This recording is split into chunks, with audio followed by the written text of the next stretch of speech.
Nafarroko dozena bat pertsona ezagun arrazismoaren aurkako borrokan beren jatorria denearen bidez desmuntatu. Epaile batek ebatzi du Konstituzio plazaren izena euskaratu behar dela.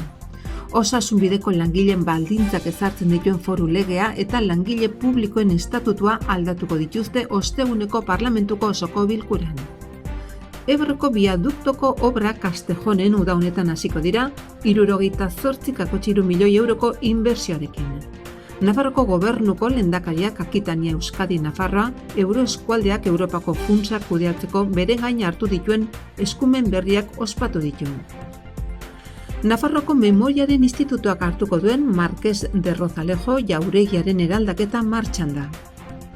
Tuterako Magdalena Elizako portada zaharberritzeko azterlanen emaitzak aurkeztu ditu kultur sailak eta finantzaketaren zati bat konprometitu du.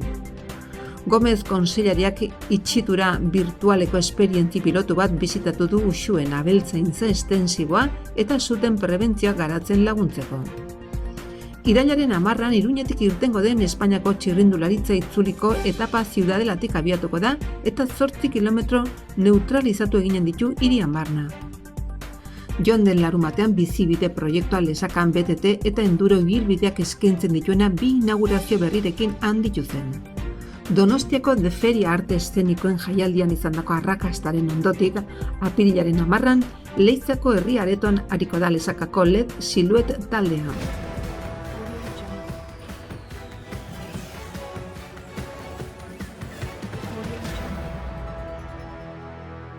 Aurre iritziak desmuntatu eta arrazakeriari aurre egiteko premisaren pean Nafarroko gobernuko migrazio politiketako zuzendaritza nagusiak Nafarroak koloretan markaren bidez bere kanpaina berria abiatu du.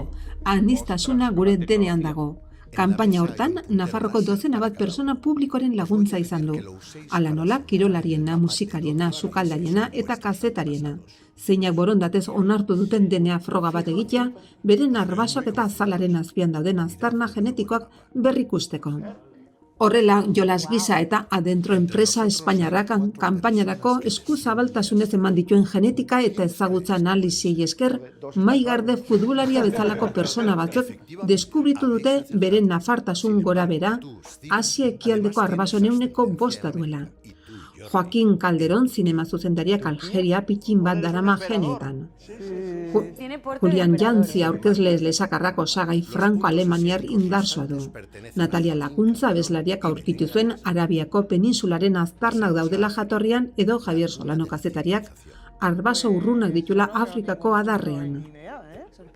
Julian Jantzi aurkezleak eta Maigarde futbolariak aurkeztu dituzte kanpaina eta espota Nafarroko jauregian Eduardo Santos konseilariarekin batera. Zientziak aspaldi erakutsi zuen gizakiok askoz gehiago dugula komunian bereizten gaituena baino, larrua azalaren kolorea aurpegiko ezaugarriak edo hilean modu jakin batean edukitzea, gure kromosometako aldakortasun txiki eta azalerakoaren ondorio baino ez da. Gizaki guztiok partekatzen baitugu gure material genetikoren 89% bedetzia. Gainera, nolabait gizakiak mende luzetan zehar planetan zehar migratzen eta mugitzen joan diren moduaren ondorioz oso urruneko persona eta giza taldekin ere aidetuta gaude. Hala eta guztiz ere tamalez, persona askoren buruan arrazakeria eta xenofobia, desberdinarekiko beldurra, desberdina denarekiko gorrotoa eta identitate batzuk besteak baino baliagarrigoa direla sinestea daude oraindik ere. Eduardo Santos migrazio politika eta justiziako kontseilariak aurkezpenean nabarmendu duenez. Era berean, espotean eta kanpainan parte hartu duten pertsonen lankidetza zintzoa eta eskuzabala eskertu du. Administrazioarekiko auzien Iruñako bigarren epaitegiko titulararen ustez euskeraren erabilera arautzen duen ordenantzan ezarritakoaren arabera, Konstituzio plazaren izena euskaratu egin behar da. Ez dago hori horrela ez izateko arrazoirik zehaztu du. Epaian Nafarroko Justizia Auzitegi Nagusiko administrazioarekiko auzien salan errekurritu daiteke. Irizpidea ez dator bat administrazioarekiko auzien lehenengo epaitegikoarekin, izena euskaratzearen alde egin zuen Nafarroko administrazio auzitegiaren ebazpen bat ezeztatu zuen urtarrian. Konstituzio izen propioa dela ebatzi zuen eta ezin dela itzuli. Administrazioarekiko auzien Iruñako bigarren epaitegiko epailearen iritziz ordea, personen izen abizenak dira soilik itzuli ezin daitezkenak. Konstituzio izen abstraktua dela adierazi du eta askatasunaren plazarekin bezala euskaraz inskribatu behar dela plakan. Iruñako udalak plazaren izena elebitan ez jartzeko hartutako erabakiaren aurka Joseba Asiron zinegozia jarritako errekursoa baietsi zuen Nafarroko administrazio auzitegiaren ebazpena berretsi du epaileak. Negozia jarritako errekursoa baietsi zuen Nafarroko administrazio auzitegiaren ebazpena berretsi du epaileak. Hortzegunean eztabaidatuko dituzte langile publikoen lan baldintzak hobetzeko urgentziaz Nafarroko parlamentuan tramitatzen ari diren lege proposamenak. Nafarroko gobernua osatzen duten alderdiak PSN geroa bai eta aldugu eta EH Bilduk aurkeztu dituzte eta aurreko aterako dira legegintzaldiaren azken aurreko osoko bilkuran. Nafarroko administrazio publikoen zerbitzura dauden langileen estatutua aldatuko du lehenengoak. Otsailaren 15ko grebaren ondotik sindikatu gehienek funtzio publikoko mahai orokorrean onartutako neurriak jasoko ditu. Osasunbideko langilei eraginen die ordea bigarrenak.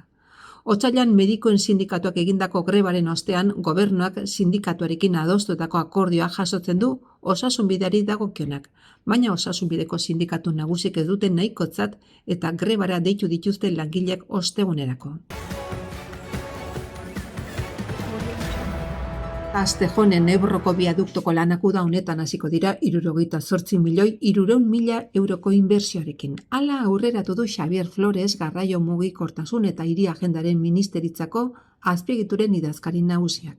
Nafarroko gobernuak eta Diario de Navarrak egunkariak antolatutako Retos 2023 el tren de altas prestaciones jardunaldian.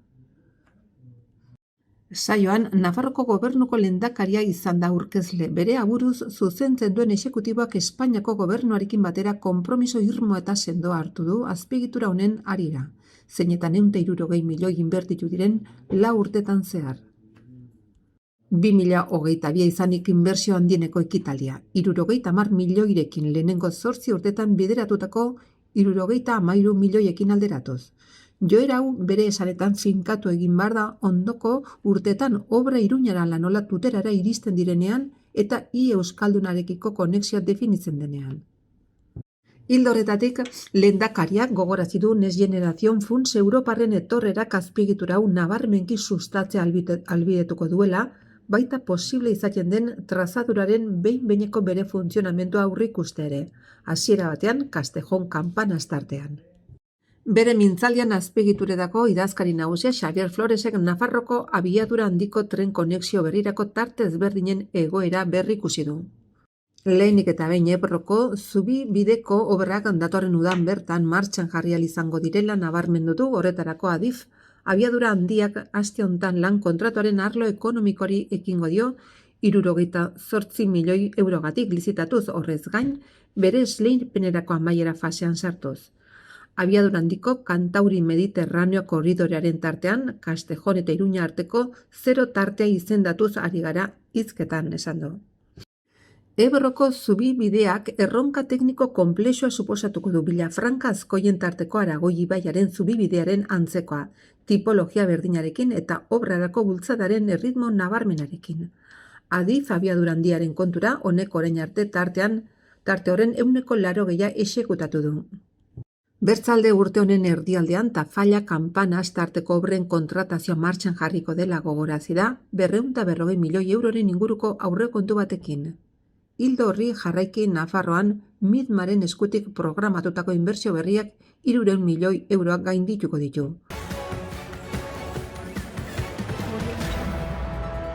Nafarroko lehendakaria pozik agertu da Akitania Euskadi Nafarroa euroeskualdeak Europako funtsen kudeaketan bere gain hartu dituen eskumen berriekin, 15,5 milioi euroko zuzkitura baitute.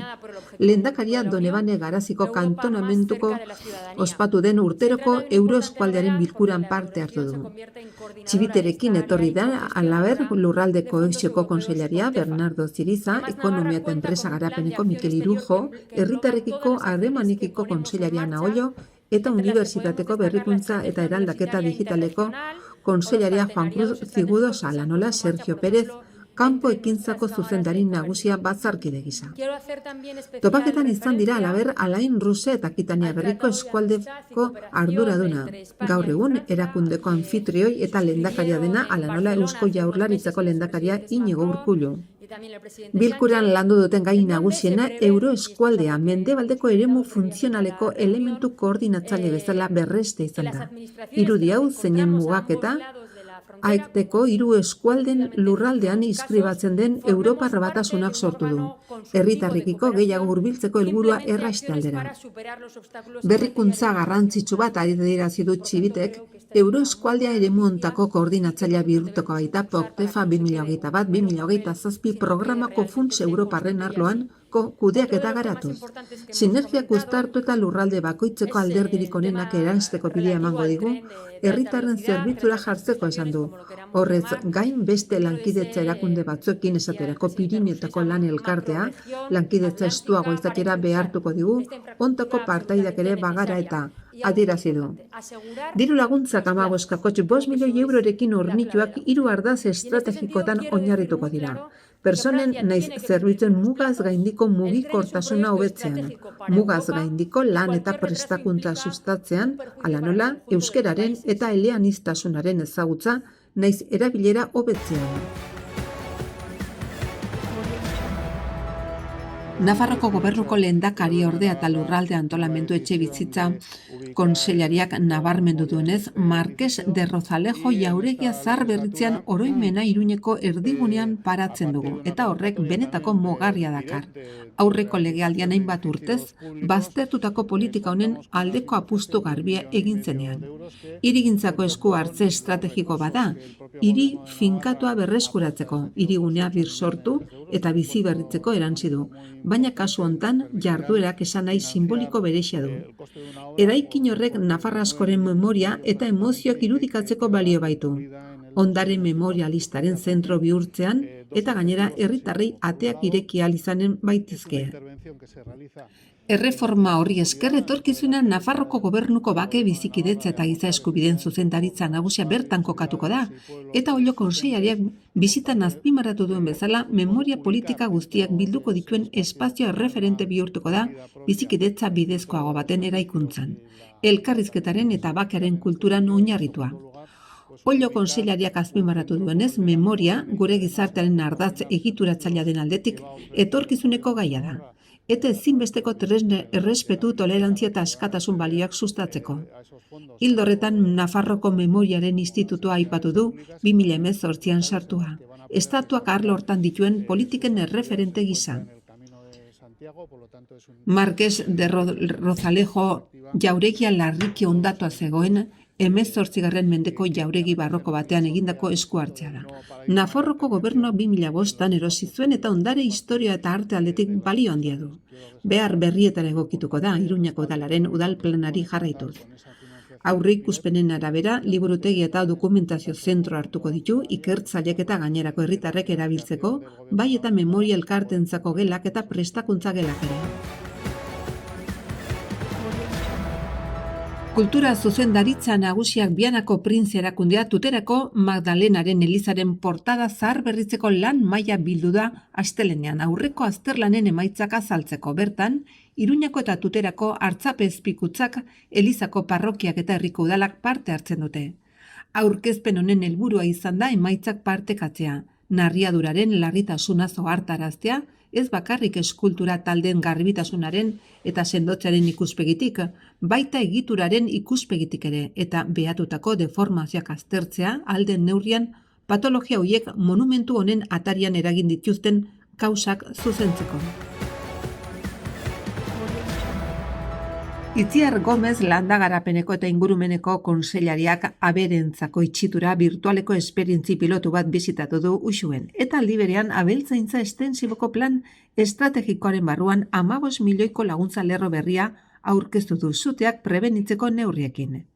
Itxitura virtuala teknologi berri bada Nafarroan, ezi tradizionalean edo elektrikoen alternatiba bada eta ganaduaren geolokalizazioaren bidez larre eremu bat mugatzeko aukera ematen du. Mugikorreko aplikazio baten bidez. Sistema horrek abereak eremuzea zortan gera daitezen bermatzen du eta hartaldearen kokapena ezagututa larreak hobeto aprobetxatzea eta ganadu erabiltzeko autonomia handiagoa lortzen da. Teknologi berri honen berri emateko uxuen bildu dira Gomez kontseilaria, Ruben Sánchez herriko alkatea, Ignacio Gil nekazaritza eta abeltzaintzako zuzendari nagusia eta Luis Orkarai Intia Sozietate Publikoko esperimentazio arduraduna. Eta Pedro Berrade herriko artzainaren usteapena bisitatu dute. Bere aziendarekin itxitura virtualen sistema berria erabiltzen duena. Gomez kontseilariaren hitzetan, klima aldaketaren eta arrisku gehikuntzaren agertoki baten natura ingurunea mantentzea eta sutea prebenitzea ikuspegi estrategikoa da abeltzaintzako eta basogintzako ustiapen sistemetan ikerketa bideratzeko. Eta hori garatzeko gutxi gora bera 15 milioi euroko aurrekontua aurreikusi da. 5 milioi 700 ustiategi ingururentzat onuragarri izango dena. Gainera kontseilariak azaldu duen bezala, itxitura virtualen proiektu pilotu honek abeltzainari hartaldearen erabilia errasten dio, kalitate handiago ematen dio eta ikusi den bezala ustiategi berrien ezarpena errasten du. Abeltzaintza estensiboren garapenean tresna eraginkorra bihurtuz.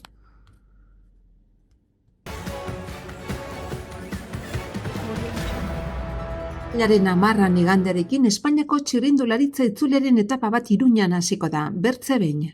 Mendi ertaineko eta 3. kategoriako 3 portuko etapak 156 kilometro izanen ditu eta lekun berrin amaituko da. 15. etapa Ziudadelako barrutiko laguntza atetik irtengo da eta 8 kilometro neutralizatu pasatxo eginen ditu hirian barna. 3 burguak inguratuz. Batasunaren privilegioaren 600. urteurrena ospatzeko eta txirrindulari tropela Orkoiengo biribilgunetik aterako da Iruñatik. Udal agintariak parte hartu dute Ziudadelako armaretoan egin den txirrindularitza itzuliaren hiriko etaparen aurkezpean. Aurkezpenari hasiera emateko Espainiako txirrindularitza itzuliko aurreko edizioko laburpen bideo bat proiektatu da. 2012 geroztik 4. aldiz etorriko da itzulia Iruñara. 2012an itzuliaren irtera ofiziala Iruñan egin zen eta lehenengo 2 etapetako protagonismo hartu zuen taldekako erlojupekoarekin eta lineako lehen etaparen irterarekin. 2014an laizterketa Nafarroko hiriburura itzuli zen, Aralargo San Miguelen amaitu zen eta etapa baten abiapuntu izan baitzen. 2020an pandemia betean Iruñak lekun berrin amaitu zen etapako hasierari eutsi nahi izan zion. Trazadura 2023ko ediziokoaren zailtasuna zuen baina ibilbide desberdinak. Pasaden larun batean bizibide proiektua Lesakan BTT eta enduro ibilbideak eskaintzen dituena 2 inaugurazio berriekin handitu zen. Aginaraino doan 2 kilometro eta 360 metroko desnibela duen jaitsiera berri bat eta Eltzeta kaleko pamtraka. Eguna goizeko 9 hasi zen plaza zarrean, handik Basque MTB enpresak 2 erremonte antolatu zituen ibilbide berria estrenatzeko. 2 txandatan banatua 9 eta 10:04. 50 txirrindulari baino gehiago jaitsiera berria probatu zuten. Bide berri hau, Orbeak emandako 16.000 euroko diru laguntzari esker gauzatu ahal izan da. Arratsaldean Eltzeta kalean eraiki berri den pamtraka ere inauguratu zen. Haur eta gazte ugari hurbildu ziren beraien bizikleta, patinetea eta skatearekin instalazio estrenatzera. Pamtraka 85.805 euroko kostoa izan du eta Europatik 50.000 euroko diru laguntza jaso du Lesakako udalak. Iazko ekainan proiektuaren aurkezpenean ziurtatu zuten bezala, bizibide proiektu irekia eta dinamikoa da eta etorkizunan pixkanaka honen eskaintza zabaltzen jarraituko dute. Donostiako De Feria arte eszenikoen jaialdian izandako arrakastaren ondotik, apirilaren 10an Leitzako herri aretoan ariko da Lesakako LED Siluet taldea. Nafarroko antzoki sareak antolatutako sendaberri proiektuaren barne. Horrela dio ikuskizunaren sinopsiak. Emozioen adierazpenaren kontrola umeak ikasi beharreko lehenengo ikasgaietako bada. Gizonak negarra erreprimitu behar du, ezin du gehiegizko maitasun adierazpenik egin jendaurrean, menderatzailea izan beharra da eta batzutan baita mesprezagarria ere. Labur bilduz indartsua izan behar du, persona euskor eta ahuletatik urrunduz, maiz iseken jo puntua direnengatik bereiziz. Begiratzen ez gatuztenean eta behatuak sentitzen ez garenean, eroso sentitzen gara eta gure zaurgarritasuna azala hartzen da. Konfiantzazko personen aurrean garen bezalakoak agertzen gara eta gure alde afektibo naiz gorputzekotik askatzen gara. Ikuskizunerako sarrerak leitza.eus atarian eros daitezke. Online erosiz gero, €7 ordaindu behar dira eta lehiatilan €8.